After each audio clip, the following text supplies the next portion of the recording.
everybody, and welcome to Blue Jays Today, where we always got something to say about the Toronto Blue Jays. I am your host, Nicholas Playlock. And I'm your host, Adam Peddle. And today, guys, we're going to go through the top 10 MLB stars that are likely to get traded at the trade deadline. Before we get into it, guys, make sure to like, comment, and subscribe. And $3 a month to become a Patron. And also, shout out to Day Jays. It's the code for Monkey Knife Fight. So sign up and get discounts and deals. All right, so Nick, we got 10 stars right here that we're going to go through. Start us off with number 1 on this list. All right, numero uno. We already talked about him as potential Blue Jay target. It's Josh Bell, Washington Nationals. 18-31. That is what the current Nationals record is at the time of making this video. Pretty damn bad. I mean, there's already been rumors about shipping off Juan Soto. This is Juan Soto that we're talking about. This is Josh Bell. Josh Bell is far less than Juan Soto with only 1 year remaining on his deal, which is this year right now. I feel like out of everybody on this list, this guy is a lock. Oh yeah, he's gonna get traded without a doubt, especially with that OPS plus of 128. He's an impact bat. He's a first baseman, can play a bit of outfield and can DH. Now with the universal DH, there's not much of a problem. He's pretty much a lock in my opinion, like you said. Yeah, I agree. I imagine that the Blue Jays, maybe the Twins, maybe the Astros, maybe even the Angels are going to be in on Josh Bell. A lot of teams, a lot of teams are going to be looking at this guy. Unless you have a locked-in first baseman who is like, even we have a locked-in first baseman, and we're still looking at him. So I think a lot of squads are going to be looking at Josh Bell, and this guy's name is going to be flying around a bunch come trade deadline. Number 2, who we got? We got Frankie Montas on the Oakland Athletics. This guy was supposed to be traded before the season began, and the fact that he's not, he's feeling kind of lonely over there in Oakland.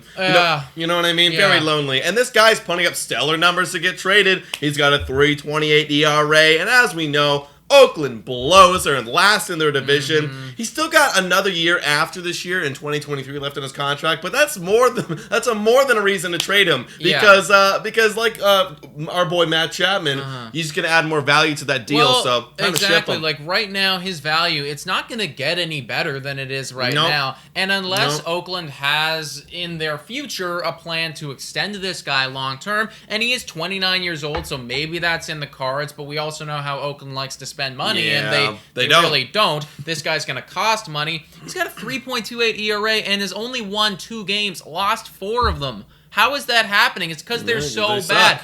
A ton of teams who need starting pitching are going to be in on Frankie Montas. They are going to need to pay up the wazoo. Imagine a deal very similar to the one that Jose Barrios commanded. That's what's going to be going on for Frankie Montas. I think the Mets, just because the Mets are crazy about pitching, and if DeGrom's not coming back super healthy, and if Scherzer's getting hurt, the Mets could totally be on this guy. The Angels, they obviously need to get a little bit more pitching, and they're a little bit more solidified guys. Their pitching's dope, but why not? It's dope, but why not? Why not, right? Padres and Cardinals, I think, too, are going to be in on getting Frankie Montas, so he's going to be gone for sure. And then next on this list, we've got Xander Bogart. So now he's on this list because he's got a player option coming up next year. The rumors are out there. Xander wants to get paid more than $20 million for the rest of his contract, and rightfully so. This dude is exploding with an OPS plus of 147. It's time for him to get shipped if Boston, and this is all if Boston is out of the race by the trade deadline. Because right now they're 23-25. They're coming back. That's still very much in it, like a few good weeks, and they're like, boom, right back in the mix.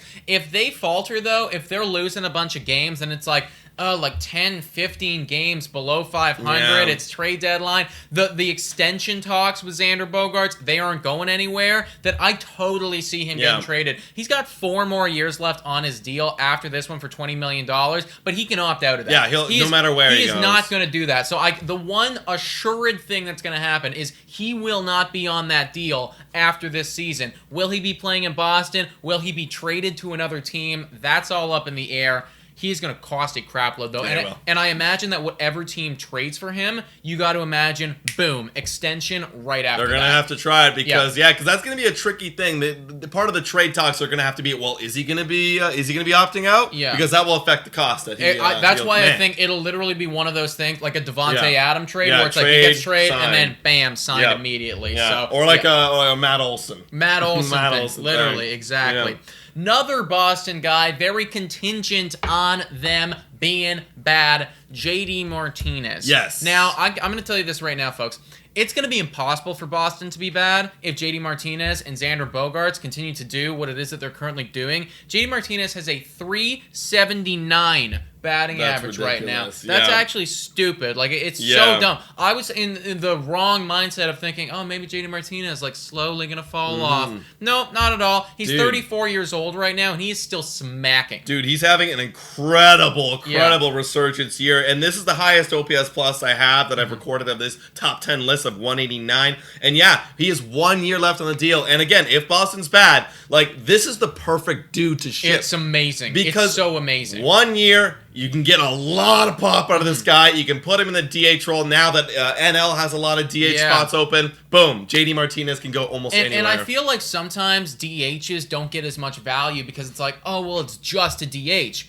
He's hitting .370 fucking 9. Put him in the middle lineup, driving runs. Is there? There isn't one. This dude's been one of the best RBI men in the entire league for the last decade. So you want JD Martinez, and he can go literally anywhere. Exactly. And for both of those Boston guys, I'm thinking Angels. I'm thinking Brewers if they get a little crazy with it. Brewers for the DH. Come on. That would be amazing. Cardinals, Mets. Those are the guys going to be in on it. You think Blue Jays could be on a JD Martinez? Not in the interdivision, maybe. Right, but it is his last year, so who knows? Who knows? Maybe we get crazy with it, folks. Number 5 on this list. Moving over to another pitcher, Zach Gallen on the Arizona Diamondbacks. They are currently 23-26. That seems like an overachievement for the Arizona Diamondbacks right now, but it's partially because Zach Gallen has been so damn good at baseball. 2.22 ERA right now, over 49, I think, or 44 innings is what I wrote right there. Really, really good. 3 years after this is what he has. Yeah. And the biggest thing for Zach Gallen throughout his career so far has just been like, he's amazing, but he keeps getting hurt. Yeah. And we're seeing right now, oh, wow, he is amazing, and he's not hurt. He could get moved come trade deadline. He could, but I think this guy is going to get cost a lot. Probably the most out of anyone on this list so here, far. definitely. Like, he's going to cost so much. He's so young still. And like you said, when he's been healthy, and you could scratch off last year. Last year was kind of an anomaly for him. He's been absolutely dominant. It's probably like the least likely of all these guys, just because how much time they have him for and how much they're going to command, because it's going to command quite a lot. It is going to be quite a bit there, folks. Like, I don't know which teams are going to be in on a Zach Gallen. Maybe a team that's kind of in a similar spot as the Blue Jays were last year, where it's like, hey, like, we got a really good offense right now, but we need to get that one stud pitcher. Maybe they go for Zach Gallen. If they don't want to pay as much, though, then the next best thing on Arizona is Madison Bumgarner. And it's really interesting. It's like Arizona kind of has the same dynamic as Boston does, but in pitching format. You know, you have the one really young guy who's just kicking ass, going crazy. You're going to have him for forever. You're going to have to pay up the wazoo for him. And then you have the old guy right now having a vintage season in Madison Bumgarner. I thought he was finished. I thought he was done too. I thought he was done. This dude's throwing up a 3.35 ERA. This is his bounce back season. This is a big bounce back year. And what's crazy, this dude's still got 3 more years left on his deal. I know. 18 million, 18 million, 14 million. So, yeah, there is a bit of risk, and it will hurt a bit of his trade value. But, I mean, this is the time to sell Madison Bumgarner. And I will also say, you know, we kind of have it in our brains that Madison Bumgarner has been here for forever, which he has, but he's actually only 32 years old. So, if this is the resurgence, if it is like, oh crap, Madison Bumgarner is back to like 2014 Madison Bumgarner, then like you might get a steal of a deal having him on that contract for 3 more seasons. Yeah. It could actually work out really well. So you got to play that up, I think, when you're selling him. And this is the guy most likely to get sold in this team. Like, because, hey, if he bounces back, if he has another year next year and it's bad again, it's going to be hard to sell him. This is the year. Do it. Do it, Diamondbacks. I agree. Seventh dude on our list, outfielder now, Andrew Benintendi. Now, when he was on the World Series Boston team, everyone was like, holy crap, he's the next best thing. Then he went over to Kansas City, and everyone was like, nope, he's a fraud, he's bad. And now it's like, I think we're kind of turning around on him and being like, oh, wait, no, maybe he is actually good at baseball. This is a career year in terms of his OPS plus at 139 right now. And this is the last year of his deal. And look, Kansas City's a weird team. They were supposed to sell people at the deadline last year. Yeah. They didn't because they're trying to compete. Their GM's trying to save his job. But this is the year, if you're going to be like any other team and sell when you should sell, this is the guy you got to sell because he's done this year. His price is super high right now. He's doing the best he's ever done.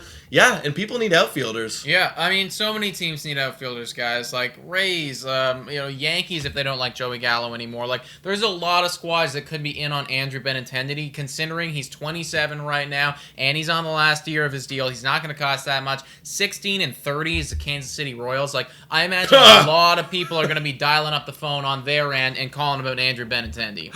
Sorry, 16-30 is just really bad. Really bad. Really bad. Yeah, I think they're at the bottom of the power rankings. Like, really number 30. Like, very, very bad. Oh, God. Number 8 on this list is Wilson Contreras, the catcher. He's kicking ass right now. He's one of the, like, literally the last guy left of the old guard from that Chicago Cubs team.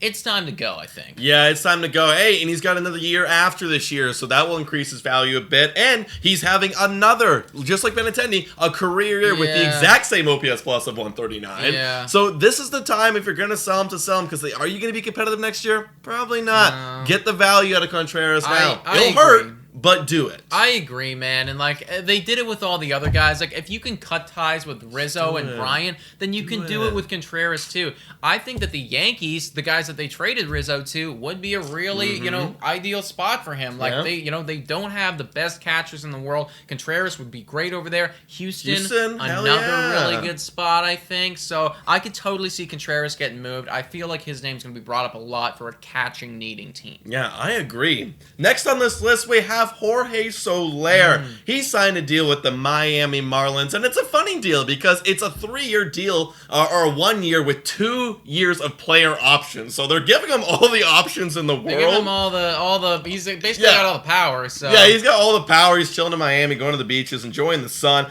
He's got an OPS plus right now of 119. The average is really low, but Solaire's all about that solar power. He's about the power, man. Like, you're not getting the home runs and the doubles from Solaire. Like, he's almost worthless, but like, he is doing that this year. So I feel like Solaire, like, he's not going to be the prettiest selection ever. And if you're the team that goes out and gets him, you're going to be like, okay, like, good. But also, let's factor into the fact what happened last year. He gets picked, he gets traded, boom, World Series. Now, I'm not saying that he's the only thing that did it for him, but, like, he kicked ass over there. So, like, Solaire could be a great piece for a contending ball team. Yeah, absolutely. And finally on this list, we have Trey Mancini. Everyone knows him, of course.